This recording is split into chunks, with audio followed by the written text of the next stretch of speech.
Hey, Shalawam. Shalawam. Just gonna give it a second here, and we'll get started here shortly.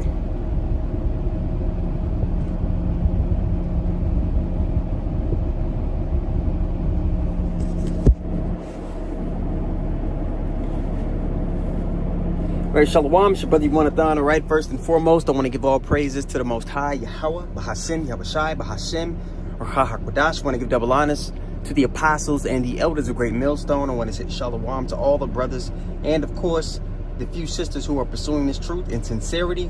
May the blessing of election be upon your house. Okay, today I got a clip I want to show you guys, and we're going to respond to it, and it's going to act as a visual aid as to why the elect won't be deceived. Obviously, the primary reason is because the Lord has he has his hand upon their life. All right, and he's guiding them. He's ordering their steps. They have access to the covering. But an element of that is understanding the prophecies. The elect aren't going to be able to be lied to because they understand exactly how the Father said things are supposed to play out. So there are going to be things that happen in the days to come that the elect are going to look at and say, that doesn't line up.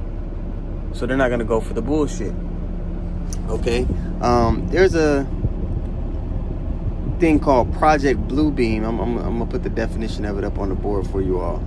Into these things, into these topics, so that the peons could go, well, the white man said that's a conspiracy theory. It's just, he wouldn't do that. Get this guy a tinfoil hat. So they don't pay attention to the obvious and blatant intentions behind the things that this devil does.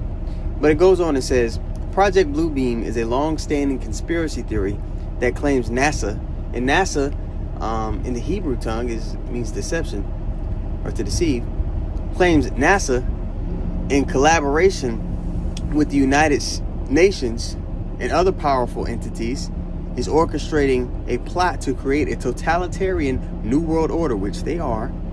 Okay, the theory alleges that this would be achieved by staging massive technological simulated events, which they're doing. Even when you look at the AI that they allow the ordinary people to have, like the new video generation they had come out, Sora 2, if they're letting you have access to it, best believe they got something 100 times more potent in the back. Okay. But Project Bluebeam, it talks about, it's just going into them trying to fake a second coming, fake an alien invasion. A lot of times, you see these videos of these saucers in the sky. It's just Esau testing out the bullshit he made up. Okay? Of course, there's going to be times that you see actual chariots, because the chariots encampeth round about those that fear the Lord. All right? But we're given pinpoint detail on how the Lord is going to return. He's not going to meet the enemy as a man. He's going to come back with the fleet of angels, and that's talked about in 2nd Ezra, the 13th chapter. All right, but I have this clip that I want to show you guys, and it's going to act as a visual aid, and I'm going to pause as we go through the clip. That's just how I operate. It's the spirit that's on me. I'm going to pause the clip as we go through it, and we're going to respond to it with precepts and things of the sort. All right.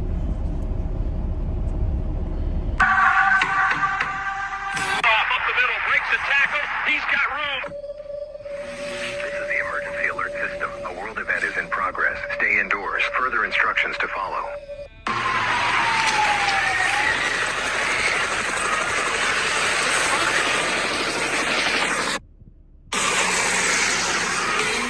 So in Project Bluebeam, what is it? It talks about, faking an alien invasion in order to come here. Now, if you see an invasion happening, and you see that image of Cesare Borgia in the sky, the elect are going to be like, hell no, that ain't the Lord.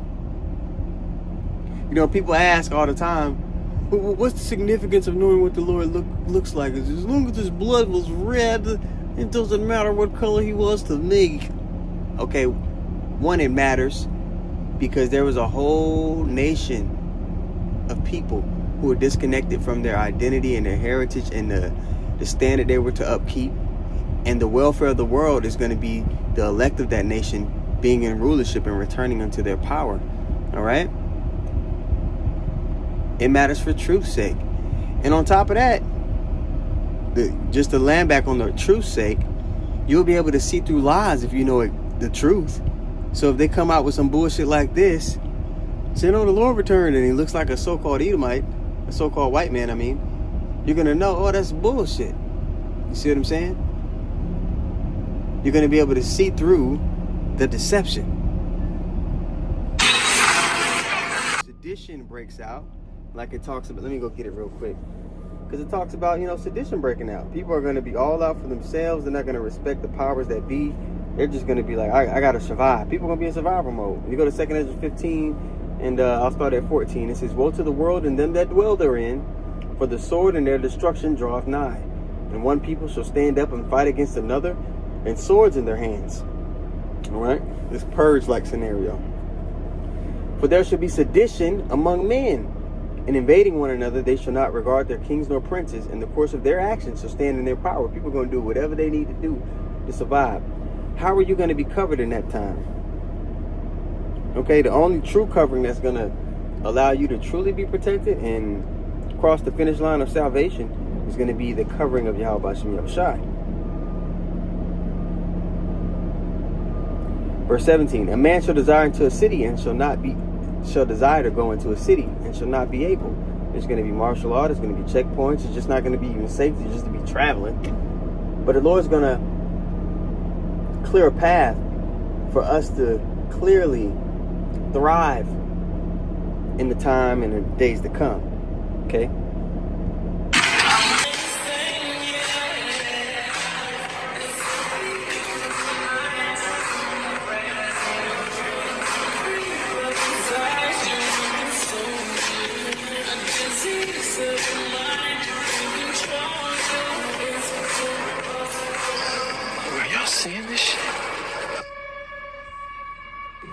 So again, the guy, the Jake in this clip, he was able to see through the deception and figure out that, this is bullshit. Again, the elect, because we've been given the eye salve, we're going to be able to see through the bullshit. I try to warn everyone, or mind my black ass business. Mind your black ass business. There's a time and a place for us to bring out the word. The ministry, the street preaching that's making the videos, it does have an expiration date. And once everything starts hitting the fan, the scriptures talk about the mouth of the prophets, their tongue cleaving to the roof of their mouth. Let me get that really quick for you all.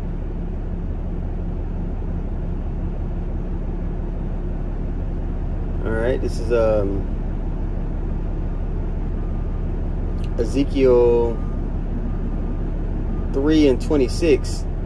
It says, and I will make thy tongue cleave to the roof of thy mouth, that thou shalt be dumb, and thou shalt not be to them a reprover, for they are a rebellious house. The Lord isn't going to have the doors of repentance open to people forever. So we're going to go from glory to glory. There's a time to preach and to warn people, okay? But once the elect is sealed, we're going to be turned into something else, all right? You're going to have men go from fishing to hunting, all right? The fishers are going to be turned into hunters. Okay, a standard is going to be lifted up against the enemy that's coming in to destroy us like a flood. It's going to be a different stage within the Lord's movie. You understand?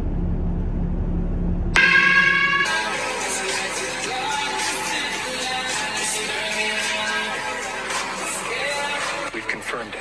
Humanity responds better to fear than truth. The funeral industry is about to make us millions when this is done.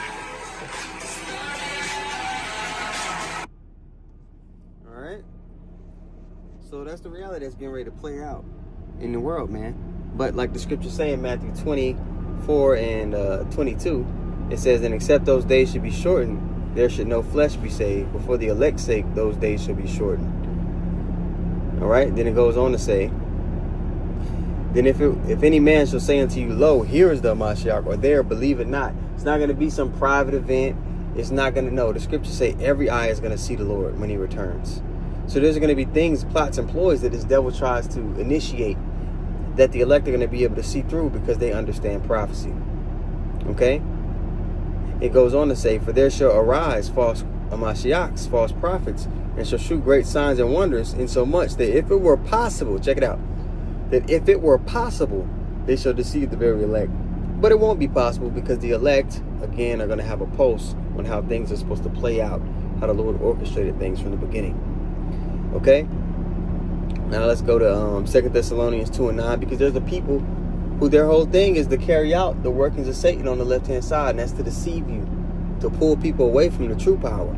All right, 2 Thessalonians 2 and 9, even him who's coming is after the working of Satan with all power and signs and lying wonders, okay, with all deceivableness of unrighteousness in them that perish, because they receive not the love of the truth, that they might be saved. So because of these people, you know, they set at not the Lord's counsel, like it talks about in Proverbs 1, they're going to be destroyed here on this side. They're going to fall for all the schemes that this devil's going to lay out for them. Okay? Now let's go to Sirach 39 and 1. It says, but he that giveth his mind to the law of the Most High. All those guys that beat their chest about the law, if they were sincere about this work, by default, they will also be occupied in what? Prophecy.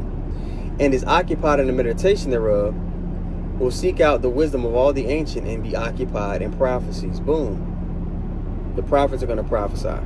Okay, if you're trying to weed out who you should learn from. Last precept, Revelation 19 and 10, because the spirit of Yahawashi is in fact the spirit of prophecy. Is Revelation 19 and 10. It says, and I fell at his feet to worship him. And he said unto me, see thou do it not. So John is having an encounter with an angel. All right. And he's saying, hey man, we're fellow servants. And of thy brethren that have the testimony of Yahawashi, worship God, for the testimony of Yahawashi is the and sincerity. All right. May the blessing of election be upon your house. Shalawam.